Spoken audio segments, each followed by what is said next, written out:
my weekend is talking off and on with this shaman and trying to come to grips with the stories we read in this podcast, and there's actually people in real life that are way more into this stuff than we are. And on the way down to this cabin in Hocking Hills, I was perusing through the Missing 411 book, Hunters, and I went to the back of the book. Yes.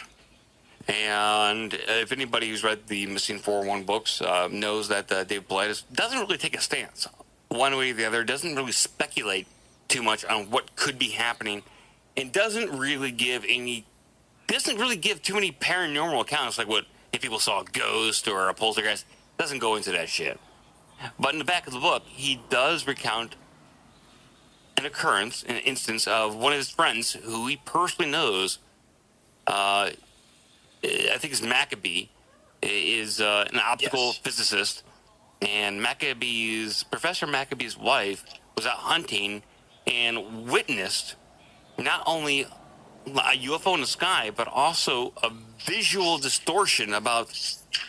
it was their nephew or someone who witnessed the UFO, yeah. And like an hour later. Yeah, she actually witnessed a visual distortion in front of her, about 30 feet in front of her and 20 feet up in the air. She was in a hunting stand. And this was out by, they live... in Ohio. Outside of Lima, Ohio. Lima, Ohio.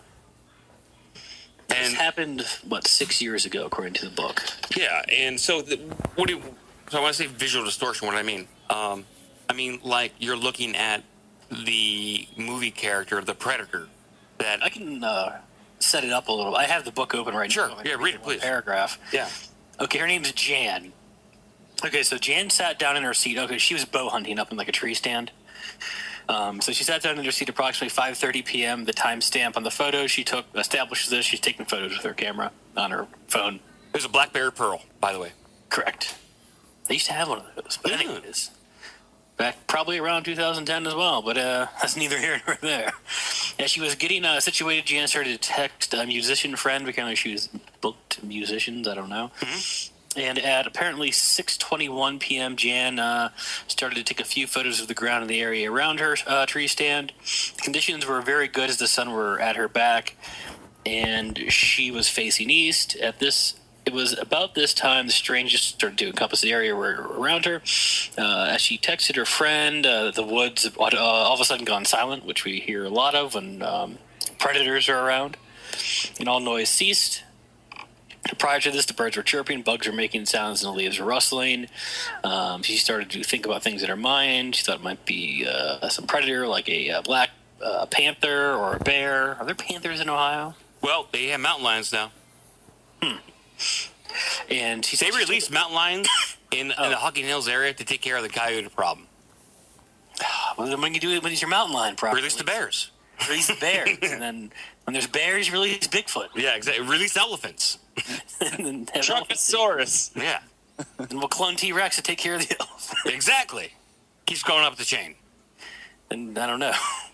Just nuke the place. But Jan still had her phone in her hand when she somehow became aware of something in the trees approximately 15 to 25 feet in front of her. She described it as one of the most unusual things she's seen in her life. It wasn't clear. It was as though a space around it was distorted, and you could almost see through it. She said it was about 15 feet. She was about 15 feet up in her tree, and the object was nearly 25 feet in the air in the trees across from her. She told me it reminded her of like a giant item wrapped in saran wrap. So which it goes on. Is the predator.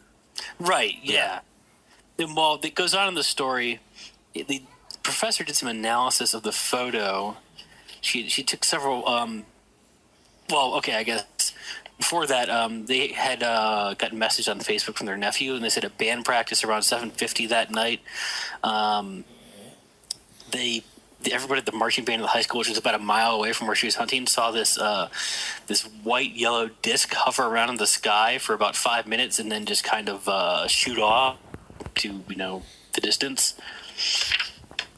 And so the photo she took, I read this several times, and the reason why this is important and the reason why it's important that her husband is an optical physicist is that the BlackBerry Pearl takes photos in one resolution. It is, I'm paraphrasing here, about 1,000 pixels by 700 pixels. That's the default resolution. Now the picture she took of this visual distortion is roughly around 500 pixels by 400, which is impossible to take. That's not a setting on the BlackBerry Pearl at all to take that kind of photo. I've had a that BlackBerry resolution. Pearl and Who they would want to suck. take that resolution anyway? It's an awful resolution. So how was that photo produced if the phone itself, the software, wasn't able to generate that kind of picture in that resolution and the height and width? How was that produced? That is a true anomaly. So it goes into even like weirder stuff. Like, how does a physical Also, event affect software and picture resolution? Verizon confirmed that the cell phone has no such resolution. Yes, exactly. Why couldn't she have changed it afterwards? Have they checked the metadata and all this She stuff? didn't change it. She didn't change the resolution of the photos at all. And so when she took the picture of the visual distortion that she saw, the saran wrap figure, by default, it changed the resolution itself. When she Apparently, it goes kind of on some trust here because it was, the issue here with the incident is that you're the world's premier authority of photos and video analysis, right? Analyze. By a picture of somebody he explicitly trusts his wife. So I guess, he's trusting that his wife didn't fuck with the photos. So I imagine, I don't know why she would. But I guess the linking story with the marching band seeing the disc kind of ties into it. So he said he knows there was no altering the picture. So I'm guessing he looked at the metadata. He, as in the husband Maccabee, whatever his name is. You can look at the properties of the photograph and in the file and see what it is. You can definitely see what the resolution is. It's bizarre. So what do we have? We have a UFO coming down to drop off an invisible creature to hunt things? That's what we have. And that creature can't affect electronics around it. Okay, so I don't want to play this. I'll put a link in the description box for this whole podcast. I just wanted to get my point across that it's not the only thing in the world it's not the only people in the world that have protest this, that these invisible creatures are running around the woods. Clearly something's dropping them off. Movies like The Predator, a lot of these movies, Avatar, they're based around actual things. A lot of these directors have they have access to privileged information, and they make these movies based around it, and that's how they introduce it to the public. But more often than not, what they do is they add the Hollywood spin onto it, and they make these things more dangerous than what they actually are, just to create fear in the masses, so that the public will be too scared to want to face these things or find out more about them. And it all comes back to free energy, and there's too much money in fossil fuels, which fossil fuels is $30 trillion a year industry. So again, when we start looking at these beings, if we didn't fear them, we're going to want to know more about them. And because knowing more about them is literally right at our fingertips, we can know as much as we want to know about them. And it's really not hard. But by Hollywood creating this fear-based mentality and sticking fear into people, the mass population of man, women are just freaked out by this stuff, so they don't want to know more about it, and that keeps keeps the fossil fuel and pharmaceuticals in their high place in the ecosystem, if that's what you want to call it.